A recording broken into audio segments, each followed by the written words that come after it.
बताते हैं कि ये संसार समझदा नहीं कहंदा श्याम दोपहरे नू। अपने आत्माओं सटाट सत्संग यहाँ से हुआ था। भाई तन दर सुखिया कोई ना देखा, जो देखा सो दुखिया हो। उदय अष्ट की बात करते हैं, मन सबका किया विवेका हो, सबका किया विवेका हो। यहाँ पर कहते हैं झूठे सुख को सुख है ये मान रहा मनमोद, ये सकन से बिना काल का कुछ मुख में कुछ गोद। तो क्या बताना चाहते हैं आदरणीय गरीबदास साहिब जी कि ये संसार समझदा नहीं कहंदा श्याम दोपहरे नू। जैसे एक शराब पिए पड़ा था, जेठ जून का महीना, हरियाणा क्षेत्र, पंजाब, राजस्थान, उत्तर प्रदेश। इसमें जून के अंदर एक भयंकर गर्मी गिरती है और शराब पी कर बाहर पड़ा बिल्कुल मैदान में। और उसका साथी कहता है कि उठ ले भाई, बहुत दुखी है तू, मुंह में झागा रे, पसीना पसीना, रेते में लेटा हुआ है, उठ तुझे छाया में लेटा देता हूँ। वो शराब के नशे में कहता है छेड़ना मौजूरी है। वहाँ धूप में पड़ा है, रेत के अंदर पड़ा है, पसीना पसीना है, और उसको कहता छोड़ दे मौजूरी है। तो परमात्मा कहते तुमने भांग पी रखी काल की, कबीर ये माया अटपटी सब गट आनड़ी, और किस किस ने समझाऊं या कुआ भांग पड़ी। तो ऐसे हम इस दुख को सुख मान रहे हैं इस नशे के अंदर। फिर क्या बताते हैं, जैसे एक रिश्तेदार दूसरे रिश्तेदार को यानी मित्र या रिश्ते रिलेटिव को कोर्ट में मिला, कचहरियों में, और वहाँ मिलते ही हाथ मिलाते हैं और कहते और क्या हाल है, अकमौज हो रही है। कोर्ट में और मौज का क्या काम, वहाँ तो घी बंधी रहती है।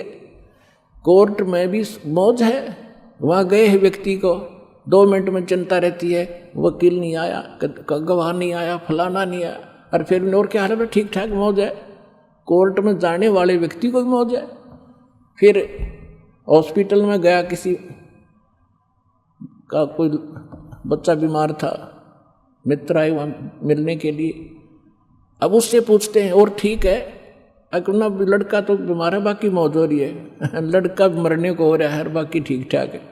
तो परमात्मा कहते हैं ये संसार समझदा नहीं कहंदा श्याम दोपहरे नो। जैसे जेठ का महीना और दोपहर के समय को, और कोई ये कहे कि ठंड सी लग रही है, तो उसने श्याम देखिए नहीं है। तो शाम के समय जो शीतलता होती है, तो दोपहर के समय वो धूप में जला हुआ भी ये कह रहा है कि कहंदा श्याम दोपहरे नू, यानी इस दुख को तुम सुख मान रहे हो। झूठे सुख को सुख कहे ये मान रहा मन मोद, ये सकल चबीना काल का कुछ मुख में कुछ गोदे। फिर क्या बताते हैं परमात्मा, भाई सुरपति दुखिया भूपति दुखिया, रंक दुखी बपरीती हो।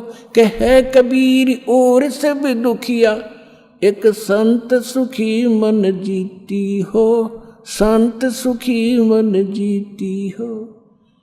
सुरपति देवताओं का राजा इंद्र भी दुखिया, और पूरी पृथ्वी का राजा भी दुखिया, और रंक तो स्वाभाविक दुखी, जो गरीब है वो तो दुखी है ही है। तो परमात्मा ने बताया है, कहे कबीर और सब दुखिया, एक संत सुखी मन जीती हो। यानी परमात्मा की शरण में जो प्राणी आ जाएगा, पूरे सतगुरु की शरण में आने से, उस सच्चे परमात्मा की भक्ति करने से, उसको एक तो ज्ञान ऐसा प्राप्त हो जाता है कि वो संसारिक इन आडंबरों से दूर हो जाता है। उसको ज्ञान ऐसा निर्मल मिल जाता है कि ऐसा निर्मल ज्ञान है, ये निर्मल करे शरीर और ज्ञान मंडलीक है भाई चकवे ज्ञान कबीर। तो उसको ज्ञान ऐसा मिल जाता है कि यहाँ तक पीछा छुड़वाएं पार पड़ेगी, ना कोठी की घनी हो सकता, ना बंगले की, ना ज़्यादा यहाँ अटपट चले नहीं, क्योंकि हमारे परमात्मा सारी ब्रह्मांड के पालक, सबके रचनहार एक झोंपड़ी में टाइम पास करा करते और हाथ से कपड़ा बुनकर निर्वाह करके दिखाया करते थे, जो सबका पालन करने वाले। नहीं तो वो एक वचन से एक बहुत बड़ा महल बना सकते थे, उन्होंने ईंट सीमेंट डालने की जरूरत नहीं थी।